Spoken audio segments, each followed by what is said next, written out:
welcome to another episode of Tomes and Tunes. This is Arielle Silver. I am your host, and I'm coming to you from Los Angeles. I am a songwriter, I'm a yoga studio owner, and I write essays and do all kinds of other fun things like bake pies. This is my 59th episode of Tomes and Tunes. Started last year when the quarantine started, and just wanted to connect with songwriters, and it turned out that I really love books, and so we started talking about books, and that's where the name of the show came from, Tomes and Tunes. Today's guest is very special, a very special person to me because, first of all, he's a Los Angeles-based songwriter as well, wonderful songwriter, wonderful person, but also he produced my album that came out last summer, A Thousand Tiny Torches, and he was on the show a little more than a year ago when the album first came out, and it was really lovely to have him on the show then. And now, fast forward, we've been through, you know, that whole crazy time, a year of immense devastation and loss, but also a lot of creation and rejuvenation. And I'm really interested to have Shane back on the show. I'm so glad that he's here today. I want to tell you a couple things before I bring him on. First of all, if I can find the little thing, Shane is playing. If you are here in Los Angeles, get yourself down to the newly opened or just about to open Hotel Cafe on July 24th.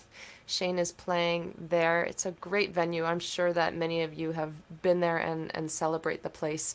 And you know, like all small venues during the past year and a half, it was a tough year for artists and venues alike. And so this is really one of those celebrated places on the West Coast. And I'm really excited for Shane to play there on July 24th. I'll be there, so come down and say hi to us both. And then I'll be playing there a couple of weeks later. So there's that. And you can find all that information on his show at shanealexandermusic.com.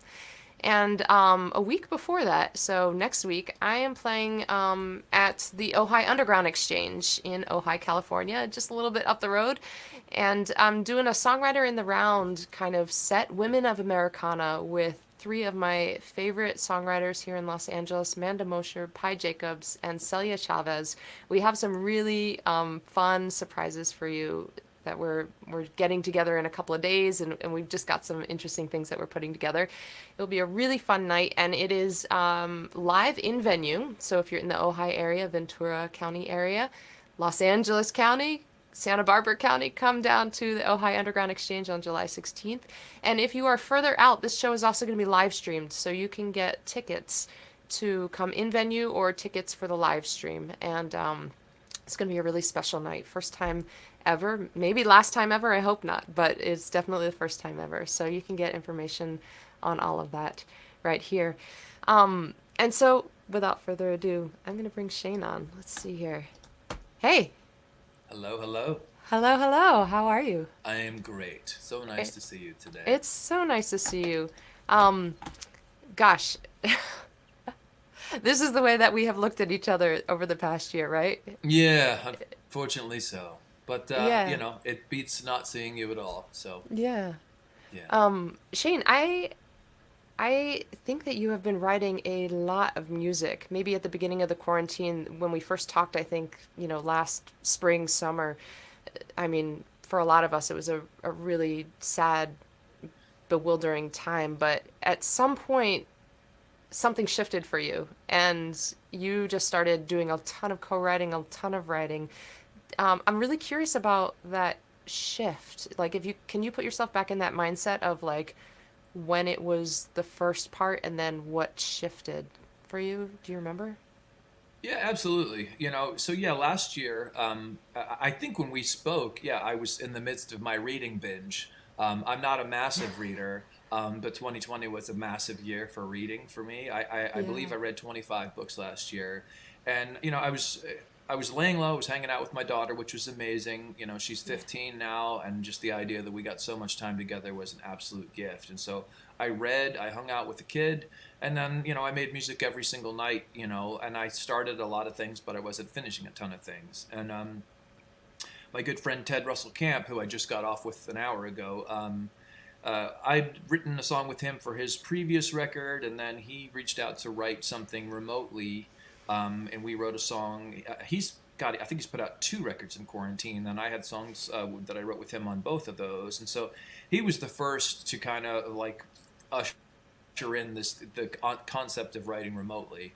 And as you know, I built a lovely studio with great time and expense, and so the idea of doing it virtually just bummed me out, and I kind of fought it for a while. But Ted and I wrote our first song together on FaceTime, literally on my phone, on a music stand or something, and nobody died. We got a great song, and I thought that wasn't so bad. And so I just kind of cracked the door to the idea.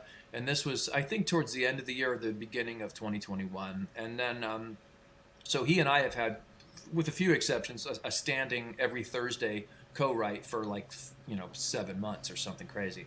And so as the weeks rolled on, I started to kind of fill in my schedule a little more and more, and starting to write with other people like Justine Bennett and Jamie Drake, who are good buddies, and we wrote really lovely, meaningful songs.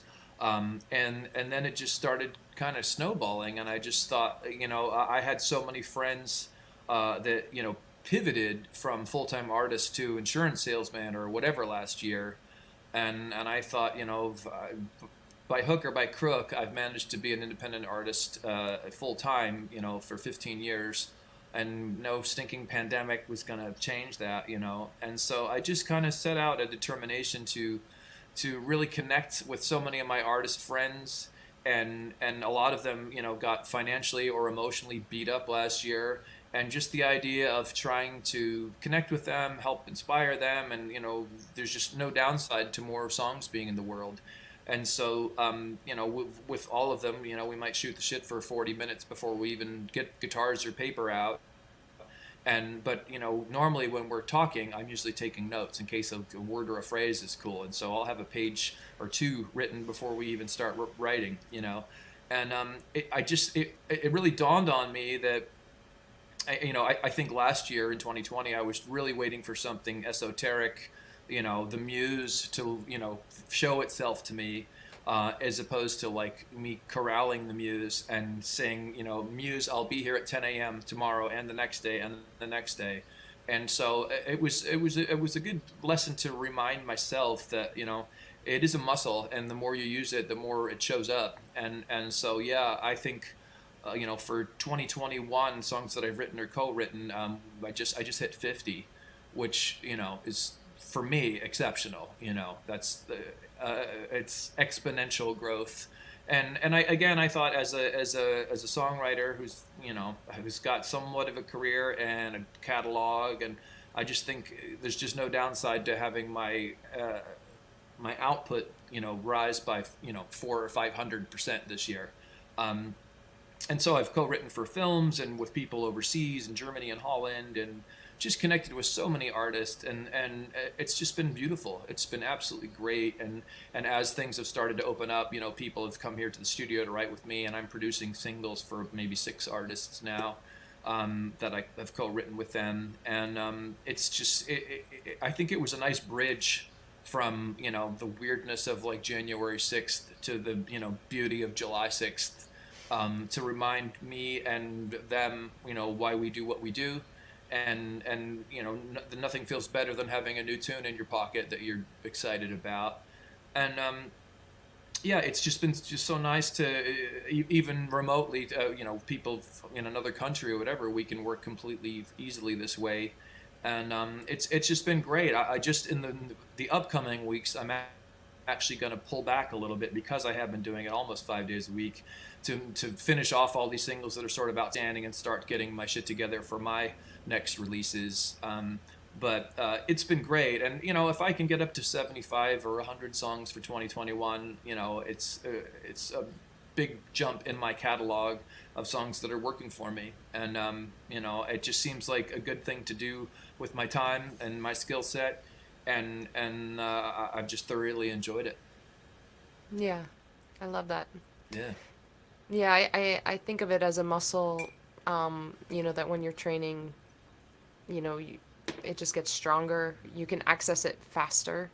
But I also think of it like a faucet, like a faucet when it's turned off, and, you kind of abandon the house and you leave, and, years later you come back, it's like, wait, this is a faucet. I recognize it as a faucet, but it's not doing the thing that faucet should do, which is, flow. And Flow. and Absolutely. it's like you just start, maybe you take a hammer or something like the first couple of times when you're rusty, literally, the faucet's rusty, and it's like, you're banging on that, and then you get a couple of drips, and maybe it's just sludge that comes out first, but then, Yeah. but once it starts flowing, it's like, it's easy to turn it on and off, and if you're just doing that every day, then, it's part of the, a normal everyday practice, rather than just like a house that you visit for vacation. It's like Yeah. part of the house that you live in every day. Yeah, like I said, I think I was thinking, oh, has the muse left the building? Because, in 2019 and 2020, my normal output was pretty dry.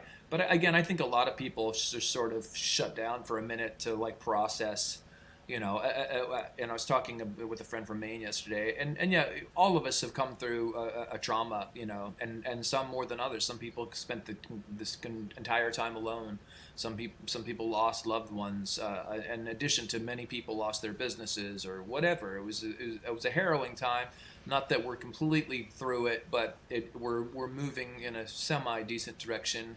But I do think there was, the Buddhist concept of out of great evil comes great good. I think after a while, everybody started to kind of find their feet and slow down and look at the leaves in the grass and the sunshine and the birds and the family and the dog and whatever, and just like, just focus on the good things. And that was a big thing for me, is just like really getting back to a place of gratitude, and just, it was a year of our life. These are all years of our lives, and just trying to savor every day, and find something, to celebrate and be grateful for, I think is essential.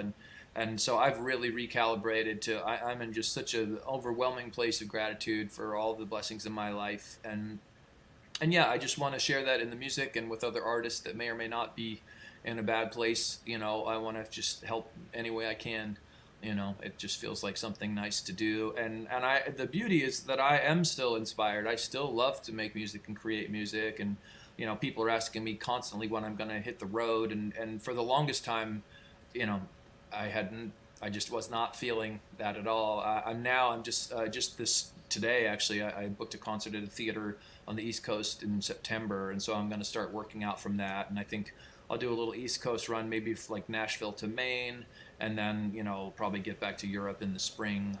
But yeah, just a little bit of newness feels nice, and just to be an artist in this weird world and try to process all of the unbelievable things coming our way and turn them into art. Seems like the only way forward for me. Yeah, yeah, 100%. I don't know how long ago it was.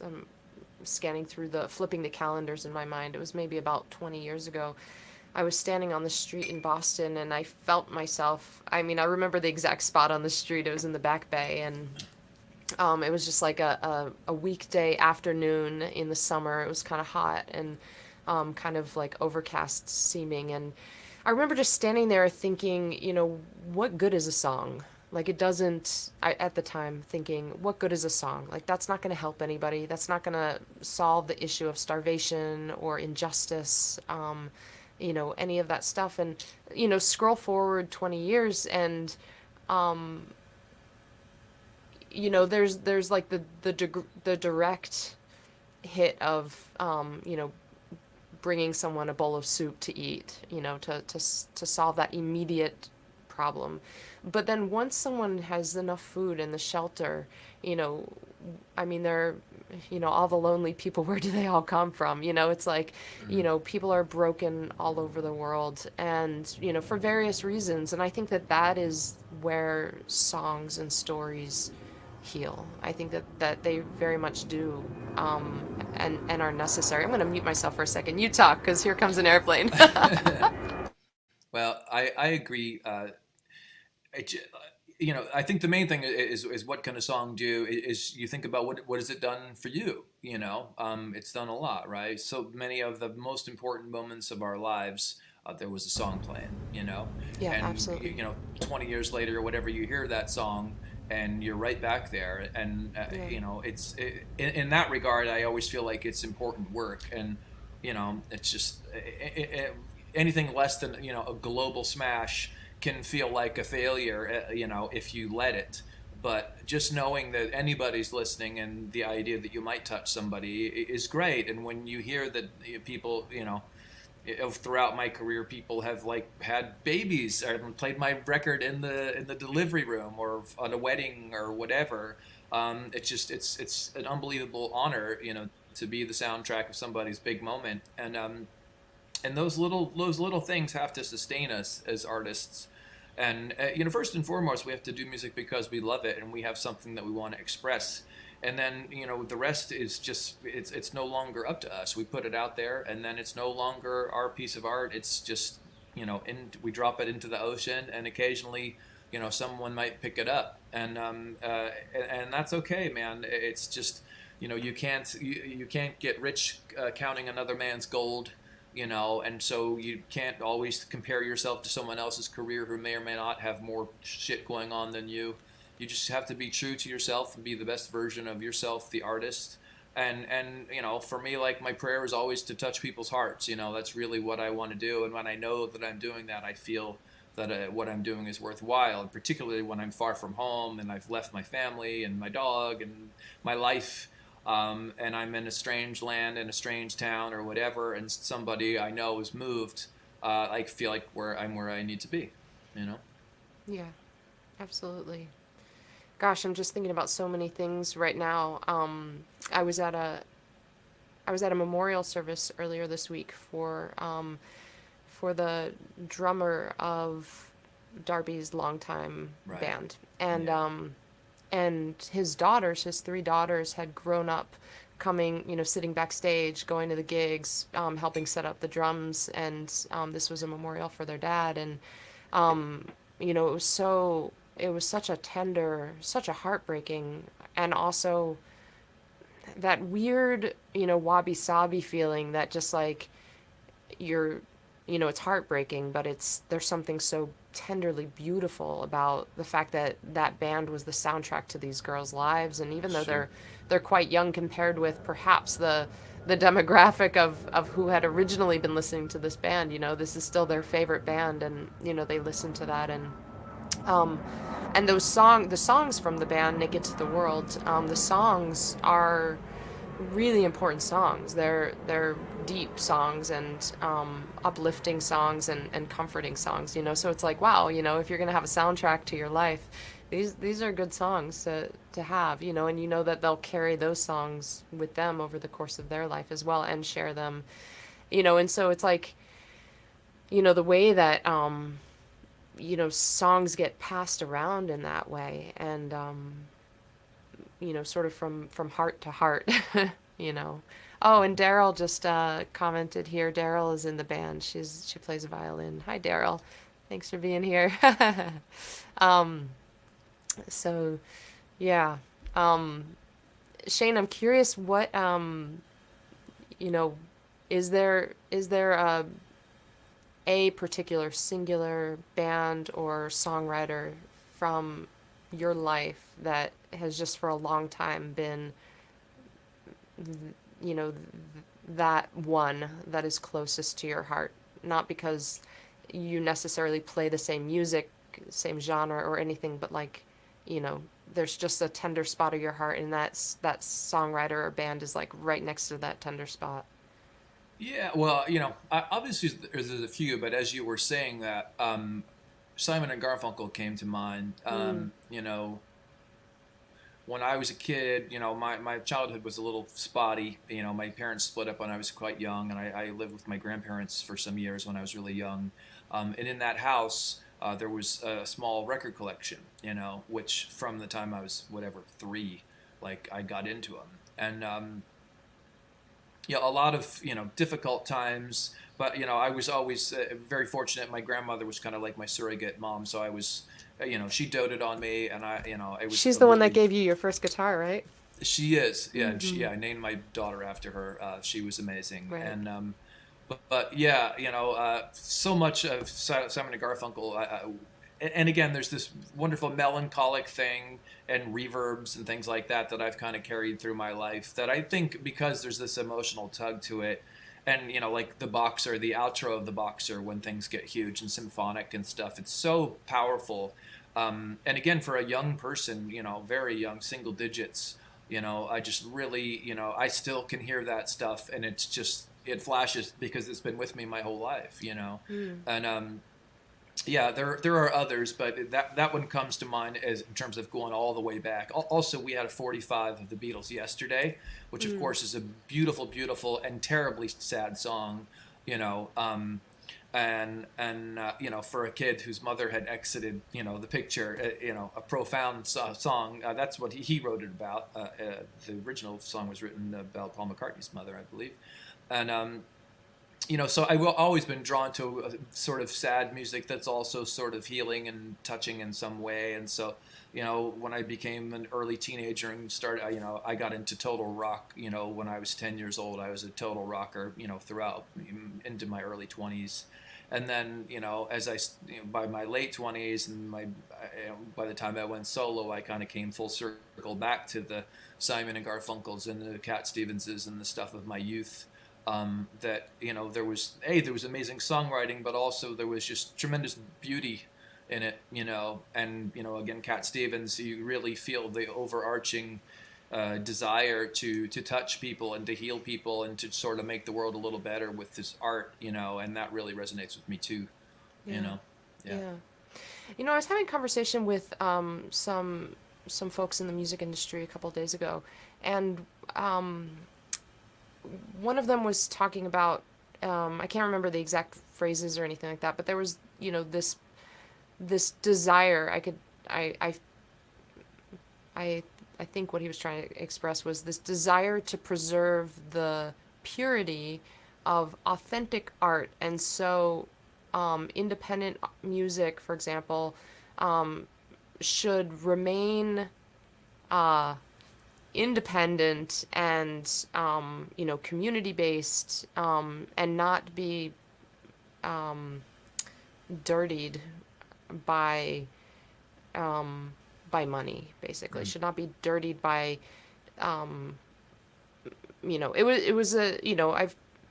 it wasn't an uncommon idea. But as I heard him talking from my perspective as an independent artist, and I'm curious about your perspective as well, I could feel the fire rising up in me because, I don't agree with the starving artist trope. I don't agree that it's helpful on any level, that our culture glorifies that idea of being a slave to your art. In other words, being tortured, shackled, not having your own agency, almost being possessed by a demon or something like that. And also for the economic gain of others rather than for yourself. And as I've been turning over that conversation in my mind, I've been thinking about the fact is, you and I both know, everybody knows, you get good at the thing that you do over and over again. And so if you are, writing 50 songs from January 6th to July 6th, playing your songs even in 2020 every night, even if you're not finishing, anything, or any of that, like, you are getting better at doing what you're doing, which is music. And when you're spending, that time instead selling shirts at Walmart, or,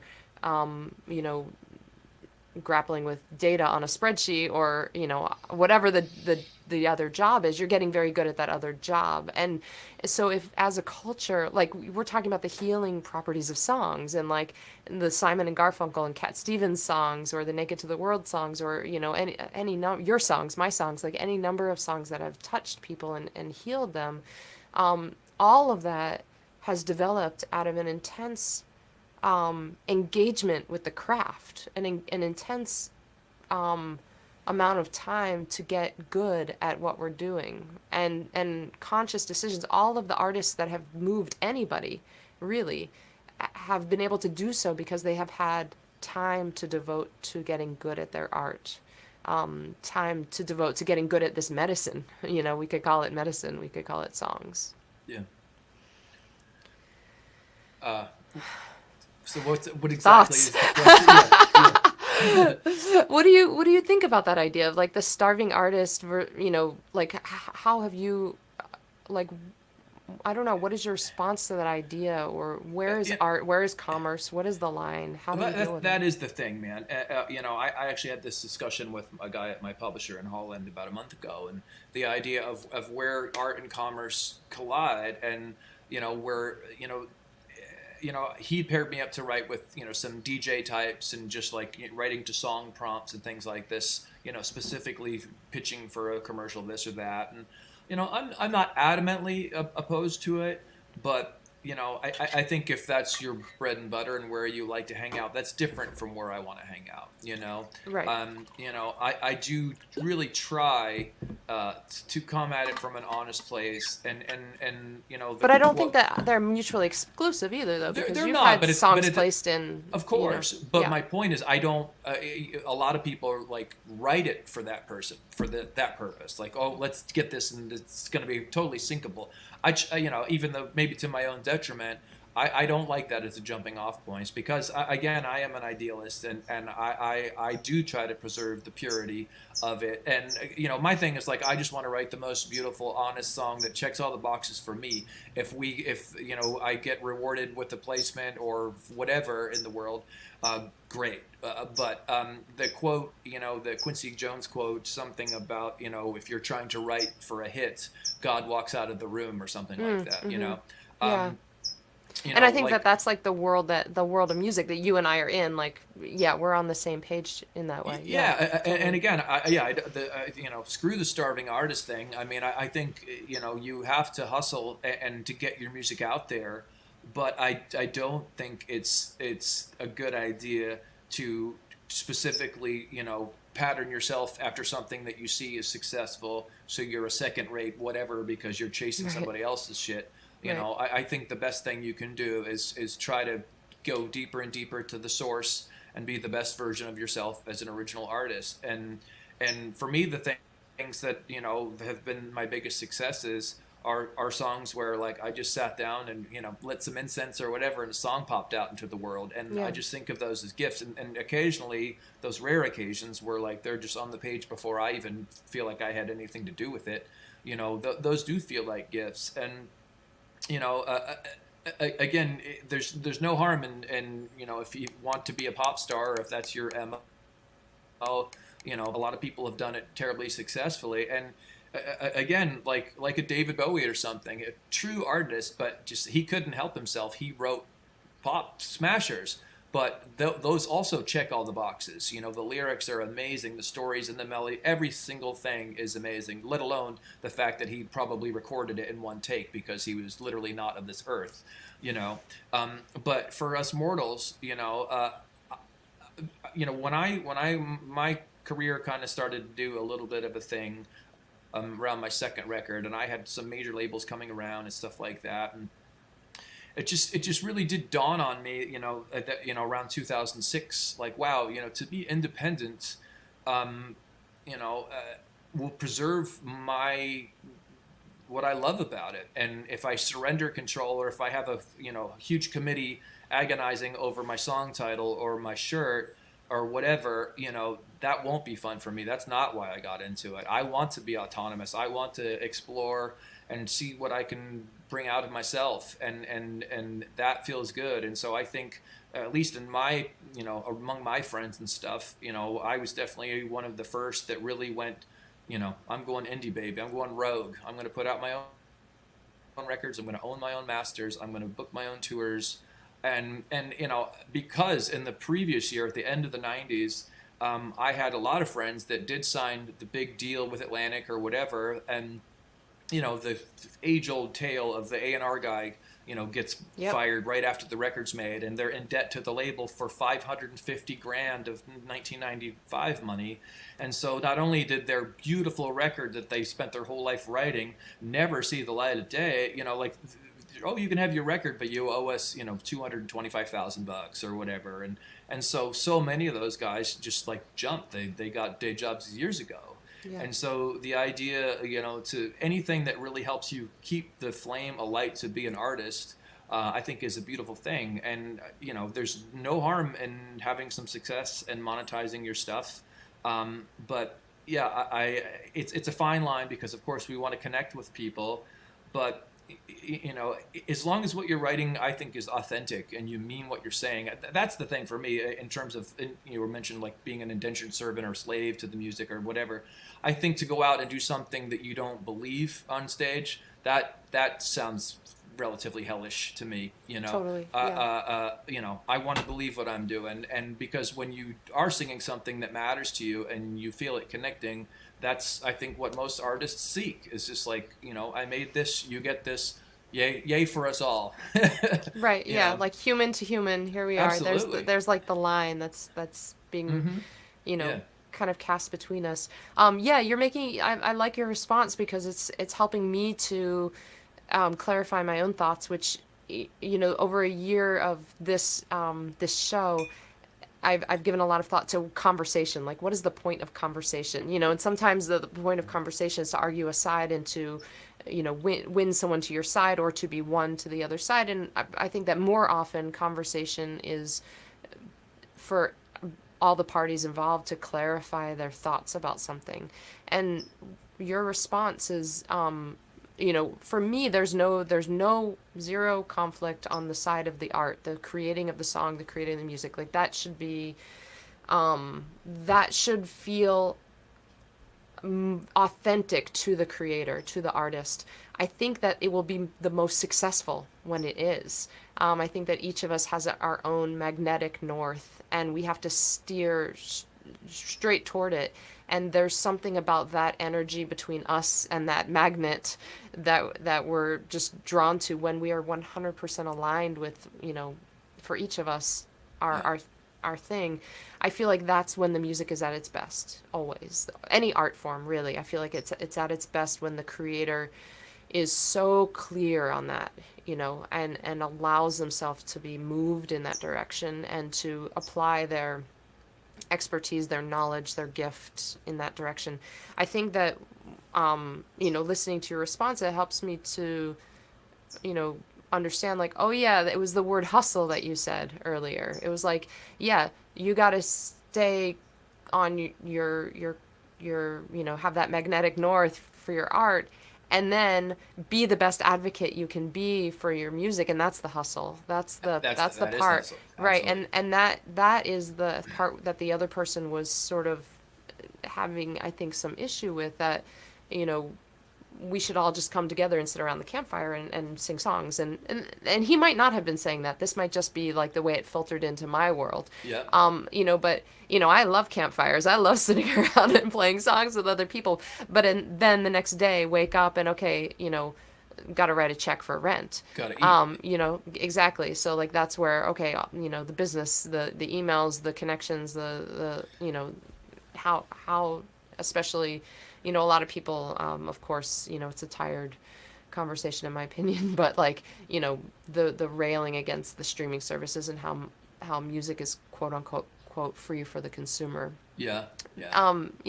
To the general consumer, it might be free in a lot of ways, but music is still being paid for by someone. It's being used in film and television, for example. It's the soundtrack to our worlds. Yep. Yeah. Yeah, it's definitely changing, but we just, we Yeah. hang on.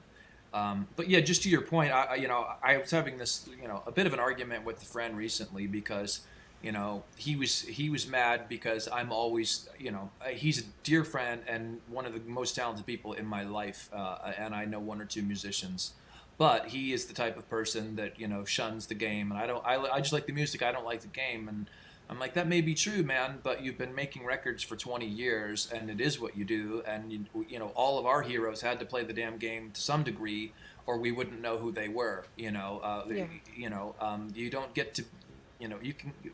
Even Joni Mitchell, the great Joni Mitchell, wouldn't be up in our shit without Atlantic or Ahmet Ertegun or whoever, like brought her to the fore, And Yeah. so now in this modern world where the label is not necessarily integral to success, we have to be our own barkers. We have to take it there, we have to tour it, we have to market it, we have to share it, and and I say it a lot, but my whole thing can be boiled down to don't suck, don't quit, and make friends. And that's your only prayer in this industry is to do those three things. If you do less than those three things, there's nothing that will happen. But with those three, you've got a shot. But it's still it's a very very hard thing. But you just gotta kind of want it more than the next guy. And at the same time, I never see it in a competitive way. Right. I want all my friends to Yeah. succeed, and I think when we work together, it is about community and sharing, and sharing bills and sharing tours and whatever. There's strength in numbers, and particularly as the industry is changing, we need some symbiosis between the artists and the venues and everything to keep the industry moving forward. And it's going to continue to morph, but I don't know exactly in what ways. But I'm trying to remain committed to make music that I believe in, and just there's so much artificiality that's being pushed out. Most things are consumed in 40-second bites now and stuff, and the idea of slowing down and listening to a whole song, let alone a whole record, seems like a lost art. But if that makes me a little bit old school, I'm not afraid. I still love the album as an art form. Me too. And 100%. I still listen to Yeah. music all day long. If I'm not making it, I'm listening to it, and it's a Yeah. huge part of my life. And I'm always going to be an advocate for it. So you mentioned the venues and the artists and the community and all of us working together and supporting each other, and community over competition is how I think of it. And how do you perceive any kind of shift because of this drastic kind of fracture in our worlds that was last year into this year? Like, I energetically, did something change? Well, again, I really try not to indulge too much in the dystopian. Yep, yep. I need a T-shirt of that. That's I need to trademark that yesterday, by the way. Hi, Peter. But yeah, the main thing, again, trying not to be dystopian about it. One thing that is terribly sad and terribly evident, has been for the last probably decade, is places like venues, like record stores. As things are changing and prices are going up and inflation is happening, the House of Blues, for example. Like that was a beautiful monument to rock and roll on Sunset Strip that is gone. So if you were born whatever a few years ago, you never knew it was even here. And Yeah. the idea that the Whiskey and the Roxy and things and the Trube are still standing is a beautiful thing, but that's expensive ass real estate. Yeah. And so the idea of all the cool venues and the cool T-shirt shops and the quirky places in New York and Los Angeles and in most major cities, to keep the lights on in this economy, if you're selling art in some way, is becoming more and more challenging. And so I don't know what the future is. When I used to go to Europe, when I first started going to Europe, a lot of countries, Denmark and Holland, and I believe Austria too, venues often got government help, because the arts, damn it, hashtag arts, why wouldn't you help keep that together? But, going forward, obviously so many of us during the pandemic, we did benefit concerts for venues, and I would have done it 7 days a week if I was asked to, because I want those places to survive, not only for me, but for the dude that just picked up his guitar this year. Yeah. I don't want to think that the best is behind us, again, for future generations of artists and whatever, but things are changing, and all the cool funky places that we all thought were so funky and cool for many years, a lot of those have gone the way of the dodo, unfortunately.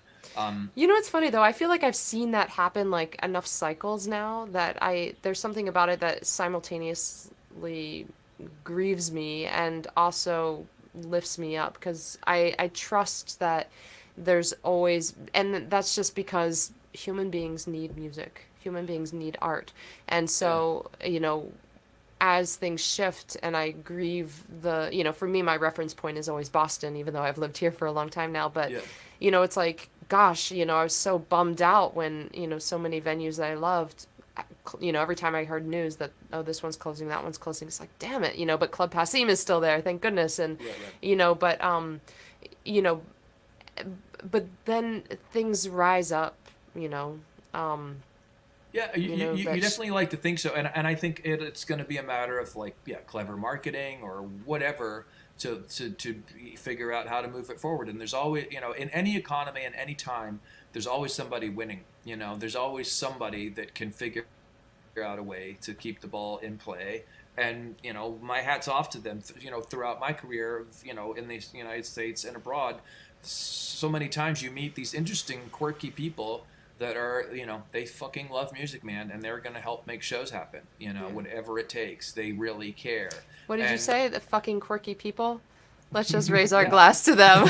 yeah, yeah, Thank yeah, you. and yeah, and they're out there, and Who make the music happen? Yeah. they care, and they make sure the Yeah. shows happen, and they treat the artists with the utmost respect, and they love what we do and they appreciate what we do, and we need them and they need us, and my point is that it was hard for them 20 years ago. It's always been hard for people Yeah. that are doing it for the right reasons and trying to make sure the artists are looked after and paid properly, and you know the math has always been challenging, for art in the arts, until you're a knockout.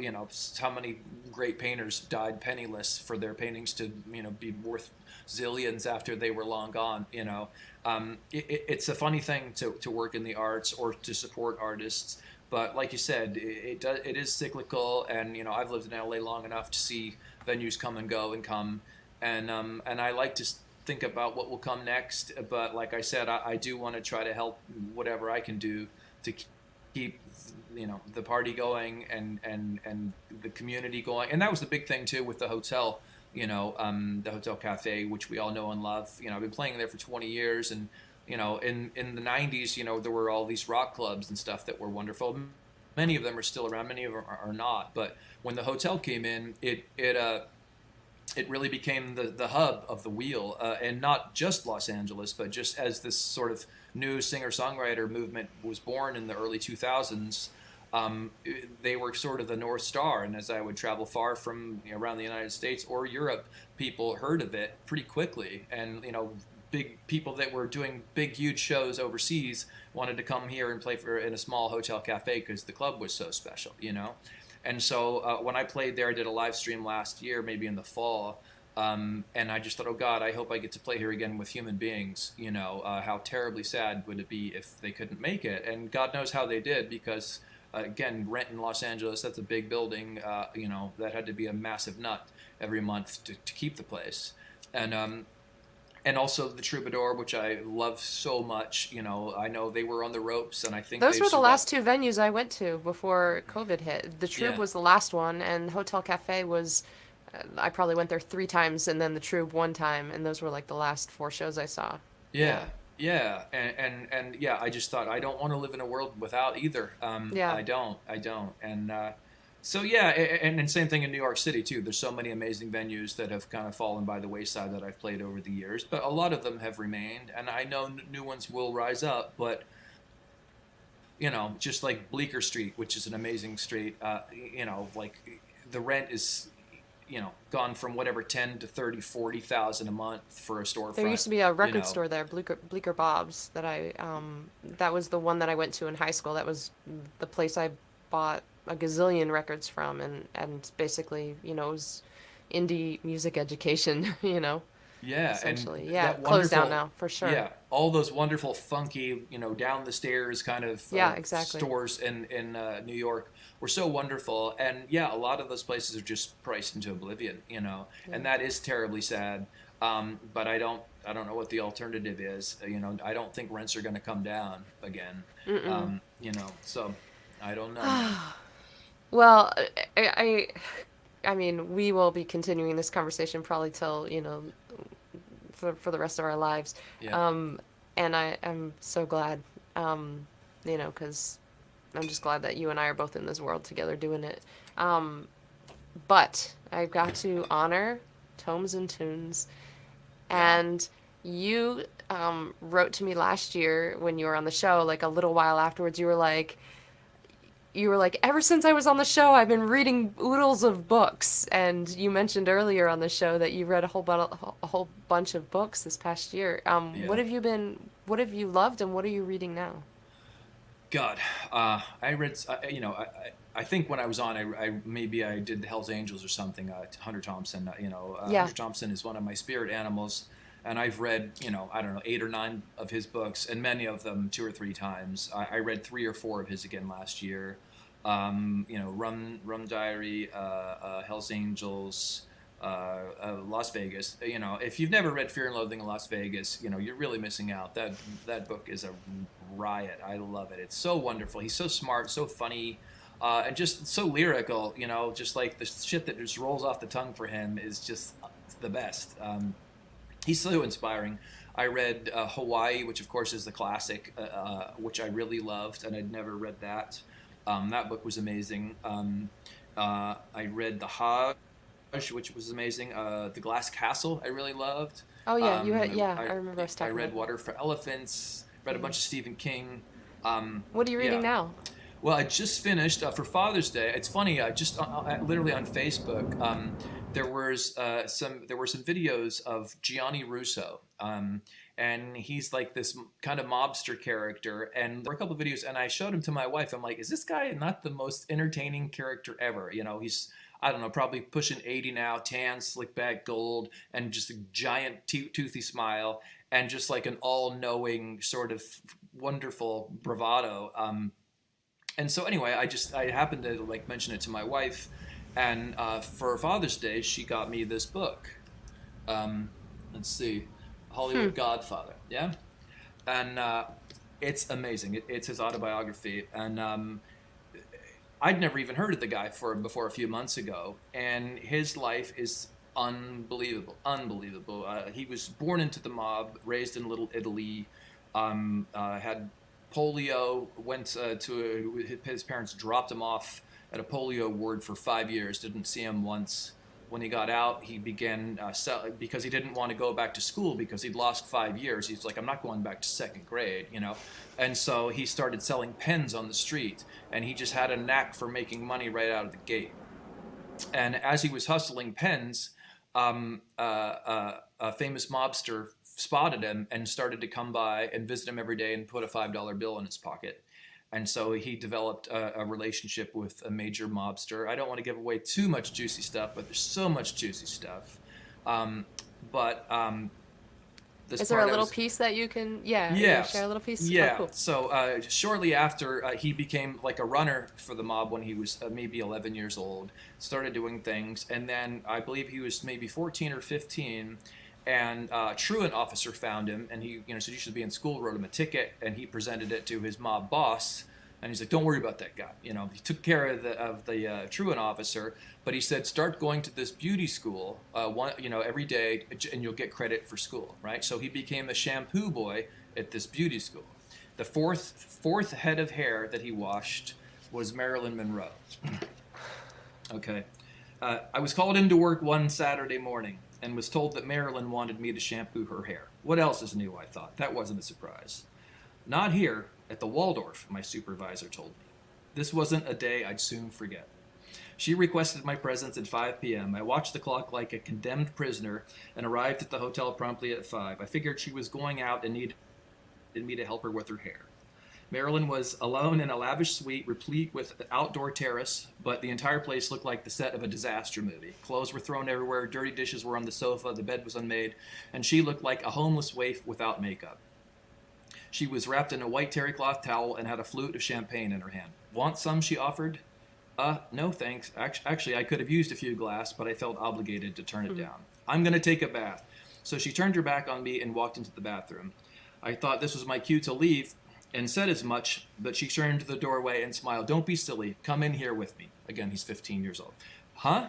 I figured I couldn't have heard that right. I froze in place. Marilyn glanced behind me. Well, come on.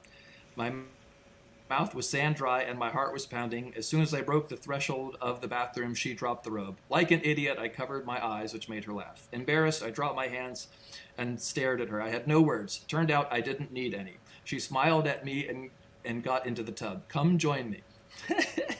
Trying to act cool, I squeaked out, sure. How's that for glib? She giggled. To be honest, I had no idea what to do or what she expected. We wound up in bed for the entire weekend, climbing out only when needed. It was my first experience with room service. I didn't even know what it was, and it was great. I didn't leave the suite for 2 days. Wow, what a And life, again, huh? that's him at 15. Like his Yeah. entire life, he intersected with, giant politicians, tight with Marlon Brando, Sinatra, Pablo Escobar, put a hit on him at one point. I mean, the book is unbelievable. It's really, really fun. Wow, sounds really interesting. I Yeah. can't help but, like filtering things through, different moments in history. It's like you hear that scene, and now it's like it's like I hear it from two minds, like, like from his perspective, like, wow, this is awesome, and then also from this other perspective, like, wow, that's pedophilia, like, It's pretty unusual. Yeah. like that's but then it's like, Yeah, she was 30 and he was 15. yeah. And he said he'd already seen her in some like 100 times. And so yeah, it's not high art. It's just an amazing autobiography. Yeah. And he's been terribly successful. He was in the movie The Godfather, just because he refused to not be, basically. And it's just his whole story is that where he just kind of he just made things happen. And it was really a lot of fun and a lot of laughs, but yeah, an unbelievable life, and he's still cooking, so that was a fun one. Wow, that's awesome. That's fun. Yeah. What are you reading? So this year I feel like music stories are really powerful. I love creative nonfiction. I like memoir a lot. I don't really love celebrity autobiography, but I like just like the nobody's memoir, just be like Absolutely. the wonderful writer who's trying to understand something and writing their way through it. But I also really love novels. I love fiction, and I feel like fiction, when it's awesome, is just gets to deep, deep truths about people, humanity, culture, society, all kinds of things. And so, one of the things that I try to read, even though I have my genre preferences, I try to, from a demographic standpoint, make sure that I'm not, because I'm white, that I'm not just reading white writers, for example, or because my family's Jewish, that I'm not just reading, Jewish writers or whatever it is. Sure. And so this past year, I had tried to read Toni Morrison's Beloved a couple times in previous years, and it takes so much. I just couldn't get into the beginning of the book. I couldn't wrap my head around what was happening enough to like get my teeth into it. You know what I mean?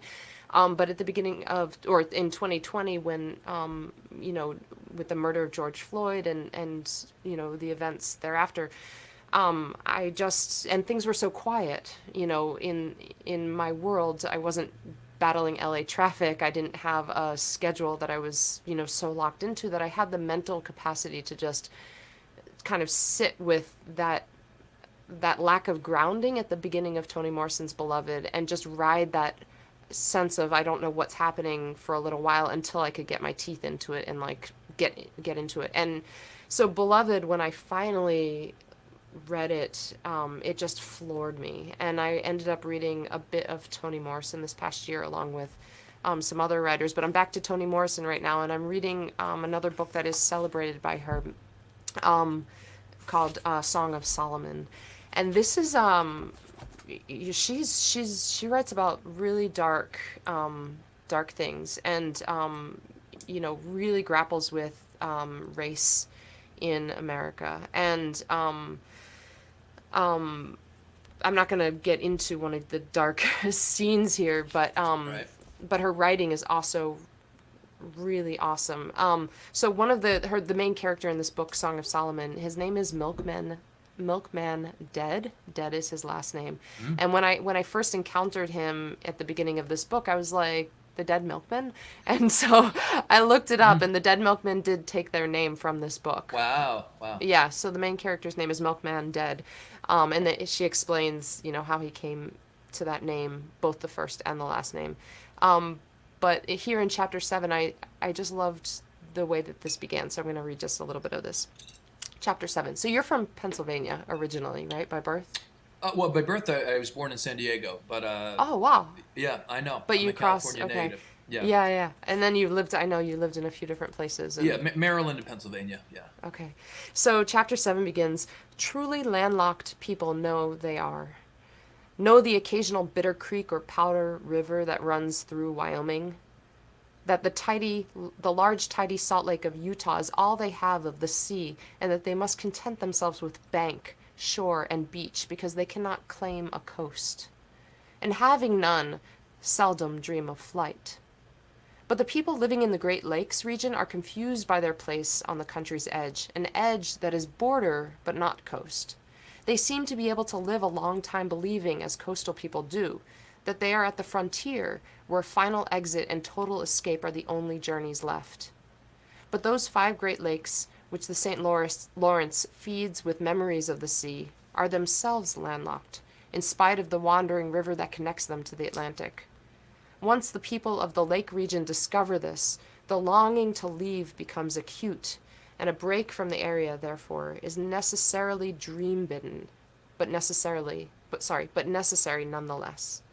It might be an appetite for other streets, other slants of light, or a yearning to be surrounded by strangers. It may even be a wish to hear the solid click of a door closing behind their backs. For Milkman, it was the door click. He wanted to feel the heavy white door on Not Doctor Street close behind him and know that he might be hearing the catch settle into its groove for the last time. I loved the way that she talked about that yearning to get out, from this Absolutely. place where he had just grown up his whole life. He's now 30 and jonesing to get out of Dodge for the first time. Yeah, you mentioned the Pennsylvania thing. Yeah, the landlocked PA and the idea of getting out, definitely resonates with me. Yeah. I had a friend just visiting yesterday. My friend's daughter came out. She's 21 and from Maine, and got her first. I gave her like a 9-hour LA tour yesterday, and it's so fun to see it through the eyes of a tourist. Yeah. And just like all the beauty and all the weirdness that I really love here. And yeah, the idea of picking up stakes and I like the door click. Yeah. Good, the finality of it, Yeah. it's very beautiful. Yeah. I have this thing that when I go to a new place, I really want to see the borders. Like, I kind of want to understand the edges of things. Like, I've been to Burning Man one time, but when I went with Darby back 12 years ago, the first thing I wanted to do when we got there was just bike out to the far fence and just, bike along the perimeter of the whole place and just like kind of get a sense of the magnitude and how much land, and then make our way back into the center and understand that. And that idea, like, I am a coastal baby. Like, I come from the East Coast, I now live on the West Coast. I lived in Nashville and Pennsylvania, but those are still like close enough to the East Coast that I was so oriented to the ocean, the Atlantic Ocean, that I just always considered them part of that. Anyway, I want to hear a song. You got a new one to play, don't you? Well, I got a newish one here. It's a few weeks old. Okay. That I wrote with my good friend Clayton Joseph Scott up in Oregon. Let me see here if I can get my headphone a little bit free. Don't know it too well yet. I think it's called Whole Lot of Stars, so we'll see here.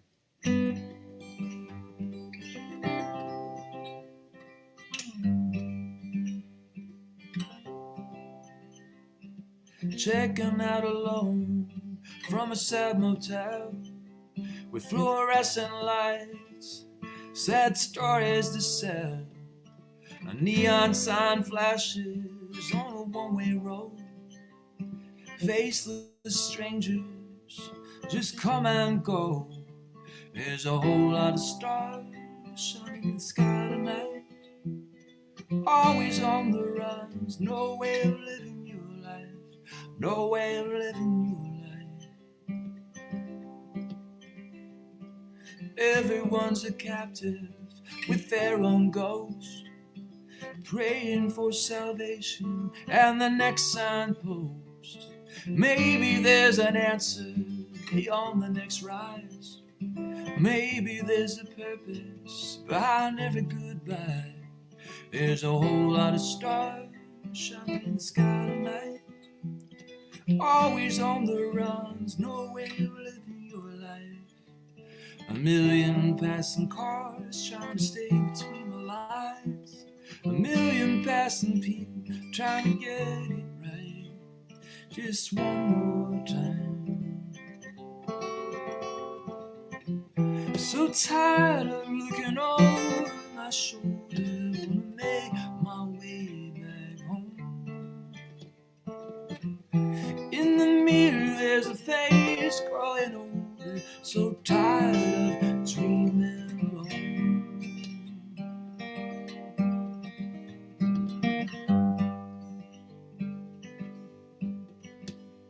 And there's a whole lot of stars shining in the sky tonight. Always on the run, there's no way of living your life. A million passing cars trying to stay between the lines. A million passing people trying to get it right. Just one more time. Get it right just one more time. Get it right just one more time. Just one more time. Get it right just one more time.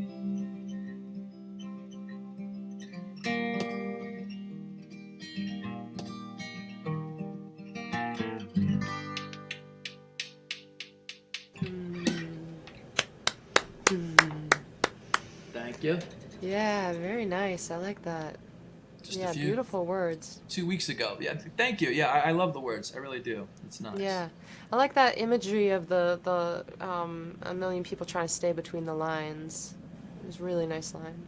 Yeah, thanks. Yeah, I really like it. It's nice changes, and yeah, I've written 2 with Clayton now, and I knew him kind of from the Venice scene.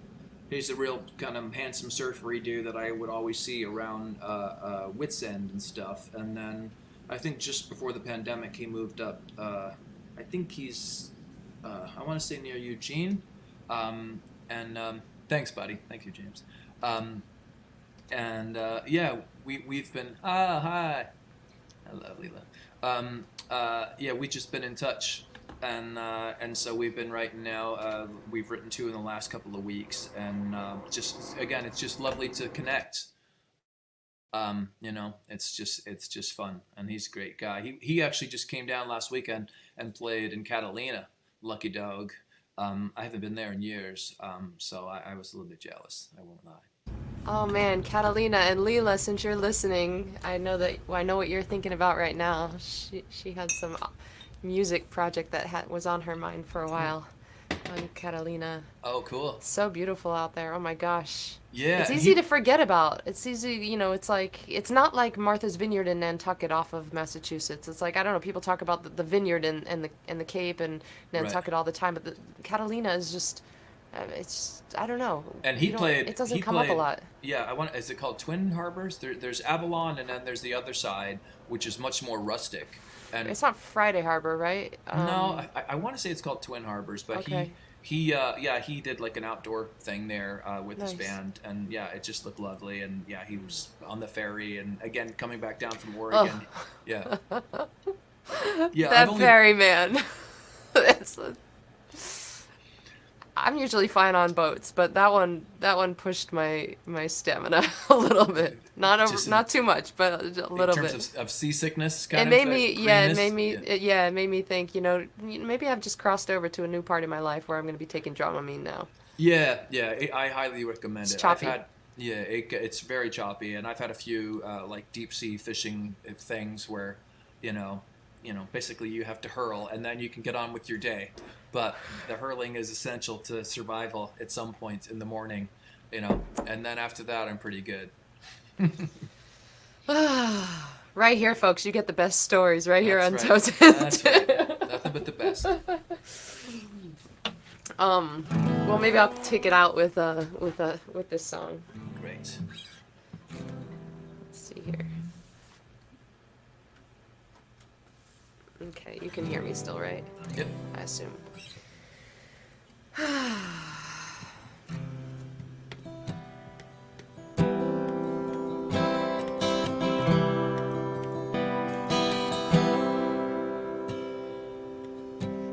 part alabaster moon, one part rustling old raccoon, one part whispers of a breeze, one part heady jasmine bloom, one part lonely nightbird tune, one part two heartbeats.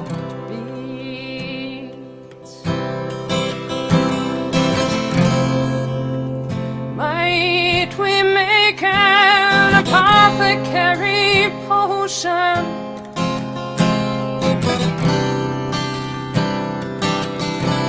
or bottle it like Napa wine?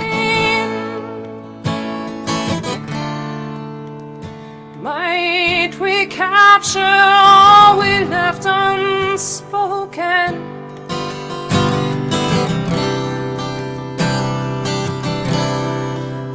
Cork it up for future delight, whatever time might hold, whatever fate unfolds.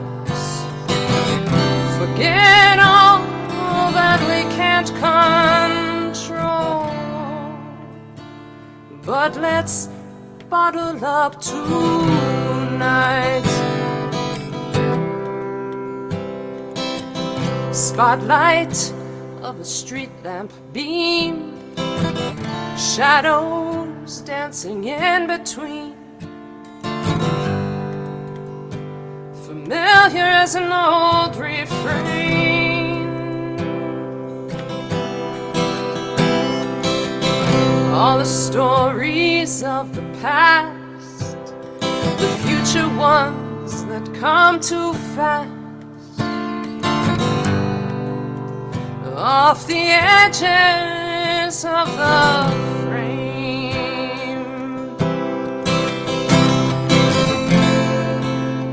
Might we make an apothecary potion,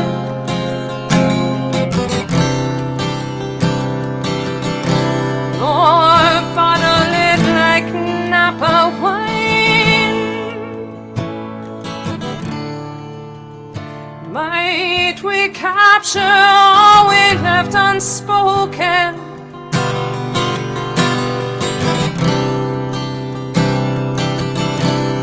Cork it up for future delight, whatever time might hold, whatever fate unfolds.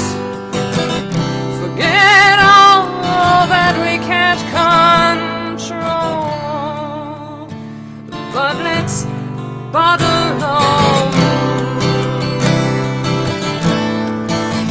whatever time would hold, whatever fate unfolds. Forget all that we can't control, but let's bottle up too.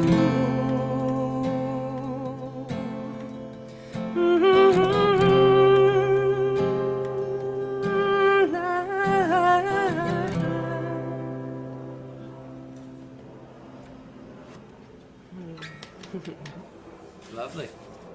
Yay. New stuff? New? That's new, right? Yeah, I think you know all my old stuff, so yeah, that's new. Killer. Yay. Shane, it was so nice to talk with you. So fun to hang out for a little while. Always a pleasure. For those who missed it, of course, I put that Hotel Cafe show up a few times. I'm going to put it up one more time. Anything else that you want us to know about? I know you've written a lot of stuff. You're in the middle of recording a lot of stuff. Anything coming out anytime soon, or we still have to wait? Yeah, I'm afraid you still have to wait. Like I said, I've got a few singles in the pipeline for other artists that I'm going to get done first before I get into my world. I'm trying to, my latest thing I think is that I'm probably going to do 2 EPs. a stripped one and a full bandy one, and then at some point I'm gonna do like 180 gram, basically like a two-sided, two EPs on one album, which I think will be really kind of fun. I did something similar for Record Store Day in Holland a few years ago, where I had a 7-inch with two singles on it, and I thought, why can't I just do that with the real record? And because there's lots of new material. I had written a bunch before I started getting into the co-writing world. So there's a bunch of songs that I wrote myself, but there's definitely some co-writes that I really love, and so now I'm just kind of going through and trying to figure out what I think are the shiniest of the shiny. But it's really, really beautiful to have a lot of new music at my disposal to pick through, and again, some of my friends are going to release these songs themselves, and a couple of I wrote for a film. I wrote with Shane and Maggie of the Imaginaries. For a movie called A Cowgirl Song. We wrote a song called Oklahoma Stars that I helped produce remotely. That'll probably be the first thing to come out with the Imaginaries, and that's really lovely. And there's a lot of stuff in the pipeline, but in terms of my own release, I don't know, probably be fall before anything sees the light of day for real, but that'll be here soon. Cool. Yeah. Well, I'm going to just tell everybody to go to your website. Come to the Hotel Cafe on the 24th. It's my birthday, by the way. It's That's my right, first. it is. It's my birthday, and it's my first full band show since February of 2020. The guys are coming here this Sunday for the first rehearsal since February of 2020. So really excited. We've got a couple rehearsals and kind of get our groove back, and just very much looking forward to it and seeing friends and a little bit of normality in the world. Love it. Hey, Shane, did you know that your birthday is exactly 6 months away from mine? We're half a year apart exactly. So your birthday is January 24th. January 24th. Okay. Yeah. Yeah, because my daughter's is February 24th. Yeah. Okay. Oh, that's right. Oh, wow. Yeah, Okay, I don't think I knew that. Huh. Yeah. Cool. Yeah. It's a nice even number, 24. I'm a big fan. Yeah, I like it. There's something very even about it. Doesn't feel odd at all. All right, Shane. Well, I will see you at the Hotel Cafe, and you stay right there. I'm just gonna say goodbye to everybody here. Hey, so thank you so much for sticking around and listening to us talk and chiming in the chat box. I always love seeing it. I just want to say hey, Peter and James and Leela and Justine and Susie and Mark and who else did I see here while we were talking? Daryl and Chandra, and I know that there were some other folks as well. But so nice to see you all. Thank you for being here. And if you are local to me here in Los Angeles or the Ventura County, Santa Barbara area, come out to the Ojai Underground Exchange, and you can find all of the ticket information at my linktree/ArielleSilver under tour. So I'll just put that up here. I'm playing with Manda Mosher and Pi Jacobs and Celia Chavez, and it's going to be an awesome night on July 16th. And at that link tree, that's also where you can find my YouTube. And by the way, find Shane on YouTube, on Spotify. I'm trying to remember to do this, to talk about this stuff, but I have gotten clear on the fact that one of our jobs as independent musicians and as people in the independent music community, one of our jobs is to help people understand how they can support the independent music world. I think that we just have to start saying, those artists that you love, whenever you see a guest here on Tones and Tunes, please follow them wherever you listen to music. It's always a big help for those subscribe buttons and those hearts and those likes.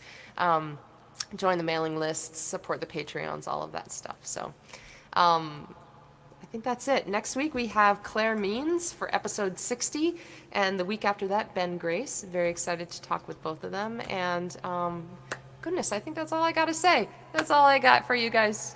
Thank you so much for being here for another Thursday. I hope that you are happy. I hope you are healthy. I hope that you are showering the people you love with love. Really. Thank you. Take good care. Till next week.